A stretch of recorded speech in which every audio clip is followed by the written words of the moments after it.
接下来请收看中嘉新闻。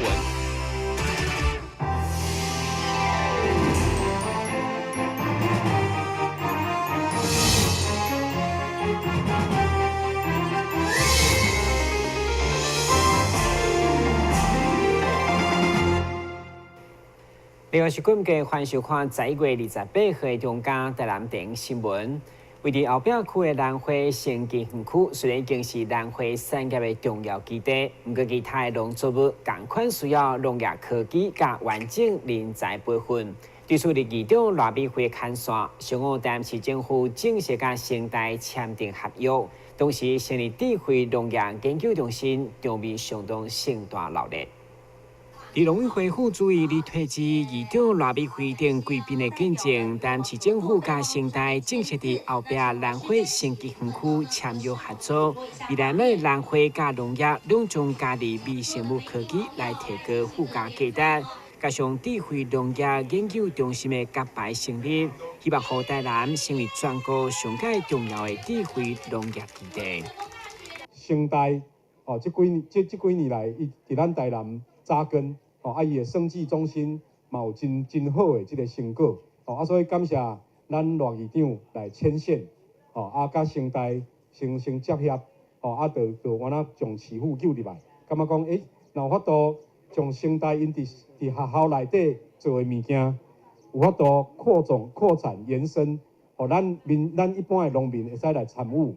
甚至咱一般的农民会使有这个利用这个因研究的新的科技。有一个赚钱的机会，安尼会使增加咱农民的收入，让咱的农业有一个新的契机。在这个少子化、资源缺乏的这个时代，成立一个农学院实在是不容易，所以我们就想着怎么样在既有的基础，就是我们的所谓这个生科学院，把它融入一些农学院的一些实力跟它的这个发展。所以我想，我们在这个生科学院的这个各个教授的努力之下，其实我们也包括了很多的这个所谓跟农业相关的技术。那我想也是今天呢，我们要签约这个典礼这个 MOU 的这个基础。为这项智慧农业研究中心看线，成为省官学合作典范的议长赖美惠，嘛期待未来透过一年一度伫后壁区的蓝点，甲后续南汇种苗服务中心等计划，来活化大溪北地区的新农业。随着时代的演变，咱知影讲，咱即马农业不只是咱传统式的做法以外，咱爱加上新的这个科技，包括爱搁互咱的消费者食得会当安心安全。伫咱安尼的这个努力之下，大家拢期待咱这个南汇生物科技园区是一个咱南汇产业上界台湾上界大的基地，也为咱的台南市、为咱的溪北、咱的农业带来一个亮点。根据农局表示，目前该中心175公顷的土地都已经出租运转，未来除了会投入分子生物科学实验，也进行相关人才培训，希望突破过去做事的形象，成为上界打进土地甲流行行业。今日新闻本集郭国义采访报道。除了农业科技，为了刺激台南的文化创意产业，文化局已经持续第7档办理10大创意商品的竞选，经过2阵的严格评选，上午正式举办颁奖典礼，成为行销台南真好的管道。今年拄好是鸡年，文化局特别以创意诞生作为象征性的主题来竞选，邀请所有设计者实现因的创意人生，嘛借此行销台南的水。上午20件得奖的商品公开接受市长以颁奖留念，希望将所有文化创意的经济甲台南做伙发光发热。这些奖项这些作品都是以台南元素为出发那么来做设计，那发挥创意跟巧思。那我们也希望除了能够呈现台南的特质跟文化的这个底蕴涵养之外，那我们也希望这些商品也都能够成为受欢迎、热卖的商品让它也成为文化创意，也成为一个产业可以广受我们来台南的观光客还有我们在全国的在地的民众大家的一个喜爱。其中以阿嬷时代家己第一元素来创作的手工册，才摕下今年的金奖。其实这个嘎吉手工书呢，嘎吉底下就是以前阿嬷都会去市场买鱼买菜，然后因为以前它装载的就是一些人们的日常，然后所以我把它转换成，因为我觉得物质粮食跟精神粮食它是可以转换的，那所以把一些生活上的美好可以把它放在这本嘎吉底下嘎吉手工书里面，然后它就会变成一个那种精神食粮。然后这个为了增加在地性呢，我们有增加一个那个虱目鱼的书签，对，那这个书签呢，把它放到里面，露出一个头来，有没有就是以前阿嬷去市场刚买鱼回来的那种概念，那种感觉，就是有它的趣味性在。有发局表示，这届20件得奖的商品都要由市府收藏展出以外，在2月份开始，嘛拢会开始将价加数介意的民众分享。电新闻本及郭国义采访报道。台市长参选人吴伟铁下晡邀请大同以及工业研究院这位主管来到7个水产试验研究中心，将对蛤蟆壳的再利用进行专业讨论。希望在明年得当顺利建立蛤蟆壳回收制造的场所，以创造渔民新的经济效益。关心蚵仔壳如何回收、如何再利用的问题，下午台南市长参选人吴伟铁会同大同公司以及工业研究院的这位主管实地来勘察。吴伟铁并听出大同公司希望设置的蚵仔壳生物科技材料建厂的计划，并了解到蚵仔壳的主要成分碳酸钙。目前回收的科技已经对动物的饲料、保养品慢慢要朝向医疗的用途迈进。吴伟铁也肯定蚵仔壳的回收对饲蚵仔的人、对消费大众、对着咱的海洋环境拢有真大的帮助。那因为刚好台南是牡蛎生产的大县，过去我们从小的经验都是牡蛎壳弃置哈，那个一进渔村远远就知道到渔村了，因为那个鱼腥膻味都很重啊，很重，其中那个臭车味主要都是来自牡蛎。那今天台糖能够过去我刚刚提到，就是牡蛎壳都是弃置啊，造成环境问题，造成生态问题，甚至造成安全问题。所以说这个也很乐见台糖能够赶快把这个厂建起来，把这个技术基本上实验室内已经开发出来了但是要把它实用化，那从实验室要走到这个实物上的生产，这点很重要。那也希望说台糖工研院跟水质所能更紧密的合作，对于台湾这样子的一个水产生产很大的一个生产地，能够造成一个循环经济，消费者有好吃的海鲜可以吃，但是环境又不会造成问题，甚至可以把垃圾变黄金。到时候不管是作为食品或者作为生医的药品，我们绝对是都乐观其成。最重要就是说，这些要应用这些材料，最重要就是收集的地点跟运输、储放，这个都会到它考虑进去。这个我们会好好考虑，但是这个部分我们会整体来讲，就是说它这一个产业，我们会把没有的产业变成一个新兴、有创新的产业，从无到有，然后再把价值提高，然后它最后的那个会好处，除了环境改善以外，它也会惠及那个种植这一块，因为它开始生产，它就会接着做出来的东西，全部的牡蛎都是有价值的，所以也是会提升它的价值。所以我要整个来看，对大家都会有帮助。这个产业因为还是从无到有，刚刚委员也提示我们说我们要去努力，我们觉得这个很有意义，我们希望说我们照这个目标把它达成。目前蚵仔壳回收高端产品的技术化，也佫需要工业研究院的协助。至于大量回收，就要靠大同公司要来设立的蚵仔壳生物科技材料厂。大同也表示，只要预算通过，因明年就当执行建厂的计划。另外，新建的地点会伫咧嘉义、台南或者是高雄，佫需要做进一步的评估。台南新闻自豪采访报道。岸边出现的议员罗坤豪得出提案，要求市府开发活化渔工岛，今年总算看到好成绩。因为其中为期半个月渔工岛艺术节得去卖少观光客，不过议员希望时间会当延长，借此老调游客唔通参像放宴会。议员卢坤豪表示，渔光岛是过去7群星之一，因为暗时渔民出海，海面灯光点点，被号作渔光岛。加上囡仔时代也有手无痕、海水热场，但是无落一段时间，一直到最近，市府办理渔光岛艺术节，吸引未少观光客，也才得到议员大力的娱乐。不过，议员希望活动唔通沦为昙花式。应该大力发展，才会当持续带来观光的人潮。去改咱办艺术节底下吼，好多的人潮都涌入渔光岛，这代表什么？代表咱这个活动办了成功，而且咱这个所在吼是值得我们政府吼长期去开发。咱吼要是一粒海上明珠，你看啦，如果若是这个艺术季吼，把它延伸。往后，咱这个岛，你看以后带动的观光，伊的价值有够大有够大。阮要填的是一粒海上的明珠，长期发光发亮，唔是吼咱的烟火式的那个活动。为期半个月艺术节伫26号圆满结束，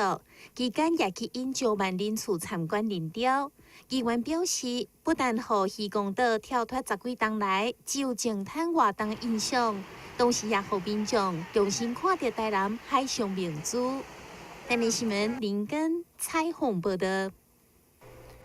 另外，议员林美燕接到在这民众反映，万里大排最近时常传出阵阵恶臭，所以上午邀集市府水利单位前往会勘，结果发现因为该地点拄好是上尾段也未整治。对此，市府表示，预计明日起会当发包施作。位伫南区万里路211巷，也就是万里大排上界尾段。虽然市府伫去年底有施作水闸门，表面污水流入主体区，毋过拄着考楼污水排袂出去，加上寒天雨水较少，就时常传出恶臭。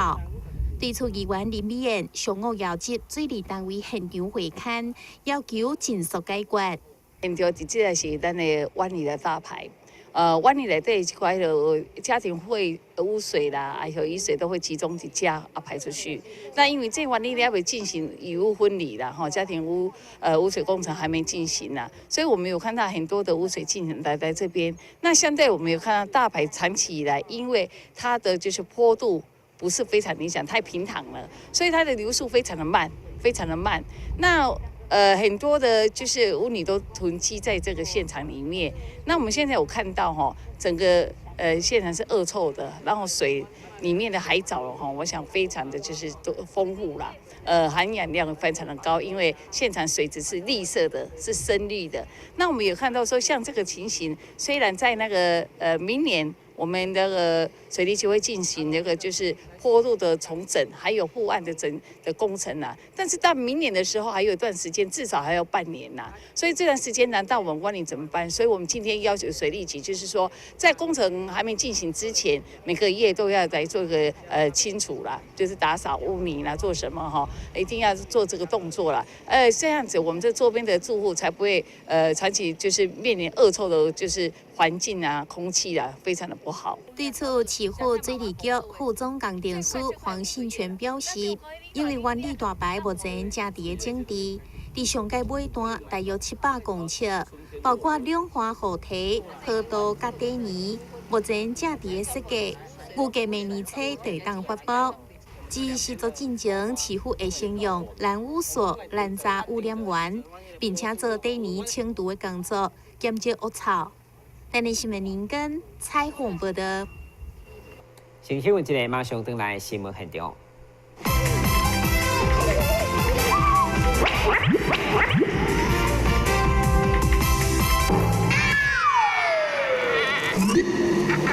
正确开启车门很重要，不然怎么开呀？下车要转头注意后方来车，再慢慢开车门。这是两段开车门啦，两段式开车门，两段式开车门，两段式开车门。因为很多药水也是在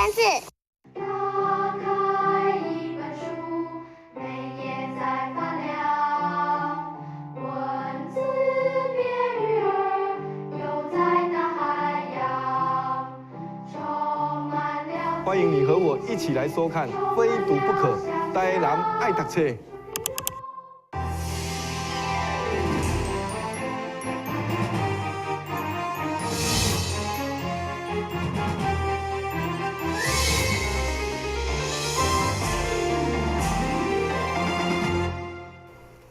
由市府公局所举办的单次先进运输系统的 logo 创意设计比赛，日前得到市民踊跃报名，总共500多件作品参加。最后经过严格评选，由陈世博摕下金奖，获走6万块的奖金。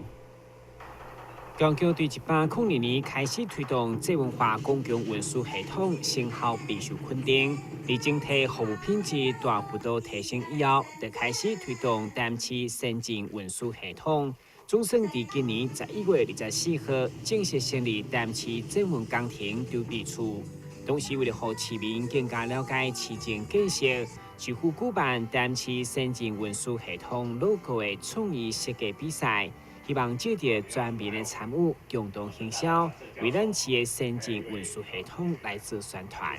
我们金奖金奖的得主是陈世博陈先生。恭喜我们今天的第1名，恭喜我们陈世博先生。那么在接受奖项的时候呢，特别跟大家分享一下他设计的标志主题是以交汇，造型是以台南古迹建筑燕尾脊跟先进的运输单轨捷运作为相互交汇。捷运化公共的一个运输呢从捷运化公车开始呢，我们整个呢几年来呢已经获得很好的一个成果了我们从搭公车一开始700多万人，现在已经到去年底已经成长到2000多万了那我们最后这一块先进运输系统的一个拼图呢，也是我们迈入呢21世纪台南的未来的一个蓝图所以我们为了展现我们整个一个决心所以呢我们在11月24号我们已经成立了捷运工程处的筹备处所以我们那个秦主任呢也是我们第1任的主任以后呢可能就是以后我们的第1任处长那个正式成立那我们为了整个呢推展整个这个先进运输系统所以呢我们特别呢举办这一次的那个创意 logo 的那个设计竞赛这摆活动总奖金高达20万，上大奖项有6万块的奖金，另外小有银奖、铜奖、优选、网络人气加家族等等24个奖项。因为了公平起见，公局就邀请艺术家、现代、中央大学以及昆山科技大学老师来担任评审，最后选出陈世博的作品《交汇》作为金奖。未来嘛将加其他得奖的作品作为单次先进运输 logo 的参考元素。但新闻张伟忠采访报道。迎接圣诞节，各商店都来采起圣诞树，营造气氛。各大百货嘛纷纷推出圣诞节的优惠促销来抢占生意。其中位伫东汇百货同时推出吃到饱300块有找的火锅餐厅，希望带动购物人潮。为了抢占圣诞节的商机，刺激买气，百货传出一个贺礼销送，除了有流行的冰霸杯，也有真实用的蛋糕等等。对业者来讲，因为是锁定亲注为大众的消费族群，所以除了营造家庭购物的环境，连来店的礼物嘛推出大人囡仔拢介意的爆米香。客群都是亲子。所以我们会有一些冰拔杯啦，甚至吸引年轻人啦，然后还有一些健康品啊，还有那个电锅，还有那个帕尼尼机。帕尼尼机就是电锅就是家庭煮饭嘛，然后帕尼尼机就是有三明治，然后还有一些可以烤肉，多功能的小家电这样子。那爆米花我相信应该全家大小都喜欢。同时迎接圣诞节，百货嘛引进全新的火锅店，业者拍出吃到饱300块有找，而且这出受请5折，每一天前30名7折订用餐的好康，希望带动当区消费人潮。我们这一档期的活动是前30名来排队的话，都会享有7折的优惠。那65岁以上的长者，我们也是优惠到180块。对，那其他像小朋友，只要是90公分以下都是免费招待，90公分到130公分是以180块计算，都是以优惠价。目前的优惠价都到1月1号为止。那还会在附属计划会再推出下一档期的活动出来。台电全新开播，业者都来以新鲜、买食品、安全卫生作为第一考量，希望为永续经营拼出好彩头。电新闻军及张伟忠采访报道。一名每期年癌患者被医生宣判只剩2礼拜时间，但是伊无愿意放弃求助安南病院。结果经过放射肿瘤科利用超悬剂量的放射线治疗，让患者产生自体免疫反应，主要总算打败癌症。今年70岁的蔡女士，曾经是一位年癌末期的患者，和其他的病院宣布只剩2礼拜生命。经过介绍来到安南病院，希望找到一点希望。伫咧放射肿瘤科医师两用肠诊断以后，采用高100倍放射线，对着伊的患部进行精准的放射轰炸，让蔡女士自体产生免疫反应，来逆转年癌末期的命运。免疫治疗这样一个概念，哦，然后把它激发出来。啊，当然这样一个方式哈，最主要是你要很精准的把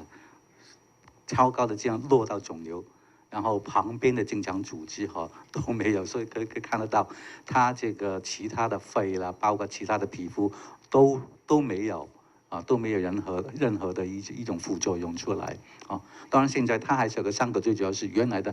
本来就是溃烂嘛，啊，那这个要植皮啦怎么样，大概也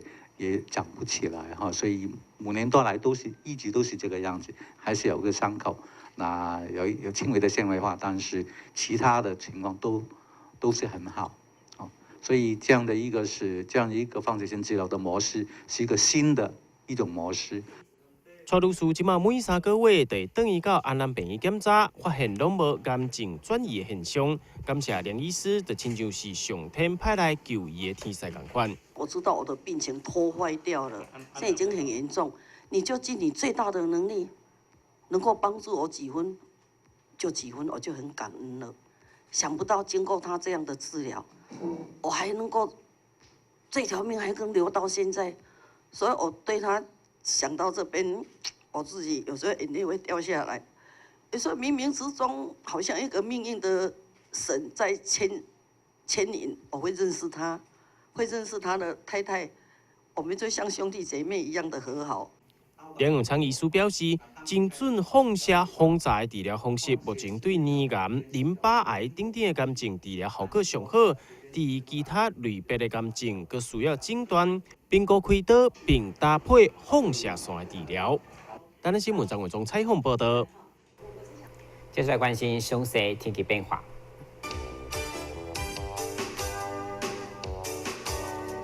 明仔是好天，有时多云天气，温度22度到27度，落雨几率1成。海面平均风力6级到7级，上大阵风9级。感谢收看这个月28号的中间电视新闻，咱再会。